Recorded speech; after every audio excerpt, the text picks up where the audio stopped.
Hello guys, అందరికీ నమస్తే. వెనుక బ్యాక్గ్రౌండ్ చూసి టర్న్ అవ్వకూరి, ఏదో క్లాత్ దొరికితే వెనక వేసిన ఒకటే బ్యాక్గ్రౌండ్. ఆ పూల బ్యాక్గ్రౌండ్ కంటే ఇది కొంచెం బెటర్ అనిపించింది.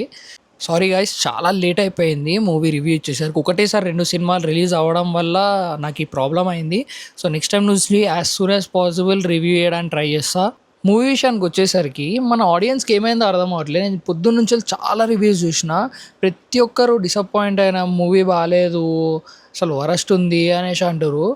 కానీ మీరు చెప్పినంత బ్యాడ్ అయితే లేదు. అంటే లైక్ బయట రివ్యూయర్స్ చెప్పినంత బ్యాడ్గా అయితే మూవీ లేదు. మూవీ చాలా డీసెంట్గా ఉంది, అంటే బాగుంది. అసలు మీకు కావాల్సిన ప్రతిదీ మూవీలో ఉంది. ఇంకేం కావాలి, ఇంకేం కోరుకుంటారు ఆడియన్స్లా. మ్యూజిక్ అదిరిపోయింది, స్టోరీ కొత్తగా ఉంది, యాక్టింగ్ పర్ఫార్మెన్స్లు బాగున్నాయి. ఇంకేం కావాలి. కోర్స్ లోకేష్ కనగరాజ్ గారి స్థాయికి తగ్గట్టు అయితే మూవీ లేదు, కానీ మంచిగానే ఉంది మూవీ. అంతే మరీ అంత బ్యాడ్గా లేదు. మూవీ అయితే బాగుంది గైస్. మీరు థియేటర్కి వెళ్ళి చూసిన తర్వాతనే జడ్జ్ చేయండి మూవీని. ఈ రివ్యూలు అవి ఇవి చూసి మాత్రం మీరు ఏముందిలే మూవీ అనేసి వదిలేయకండి, వెళ్ళి చూడండి. మనకి మంచి మంచి ఎలివేషన్ సీన్లు ఉన్నాయి, మంచి సీక్వెన్సెస్ ఉన్నాయి, స్టోరీ చాలా కొత్తది, ఎక్కడి నుంచో తీసుకొచ్చి పెట్టినట్టు అనిపించదు. పర్ఫార్మెన్సెస్ మాత్రం అదిరిపోయినాయి గైస్. మెయిన్లీ సౌబిన్ షాయిర్ అసలు మ్యాడ్ మ్యాడ్ పర్ఫార్మెన్స్ అద్దర కొట్టేసిండు నిజంగా. అంత పెద్ద పెద్ద సూపర్ స్టార్స్ని ముందు పెట్టుకొని అలాంటి పర్ఫార్మెన్స్ చేయడం అనేది మామూలు విషయం కాదు. అందరికంటే మన కళ్ళు ఆ సోబిన్ షాయర్ మీదకి పోతే అతని పర్ఫార్మెన్స్కి అయితే పిచ్చోళ్ళు అయిపోతారు మొత్తము.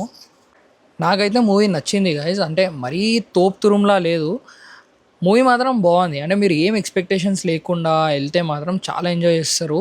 మూవీలో ప్రతి సాంగ్ హై ఇస్తుంది. అసలు నాకైతే మూవీ అందరు ల్యాగ్ అయింది అది ఇది అని చెప్తారు, కానీ నాకు ల్యాగ్ అయినట్టు కూడా అనిపించలే.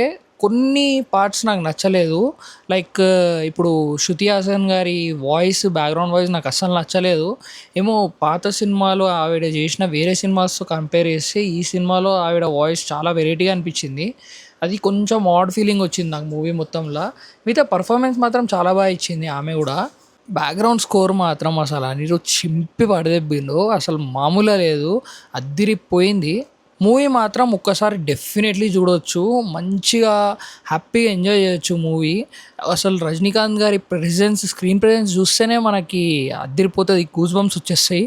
సో ఒక్కసారి అయితే చూడొచ్చు మూవీని.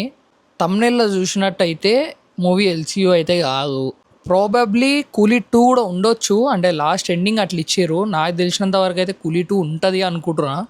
అసలు టాలీవుడ్, బాలీవుడ్, కాలీవుడ్ ఇట్లా ఇవన్నీ కాకుండా సినిమాని సినిమాలానే చూడుర్రి.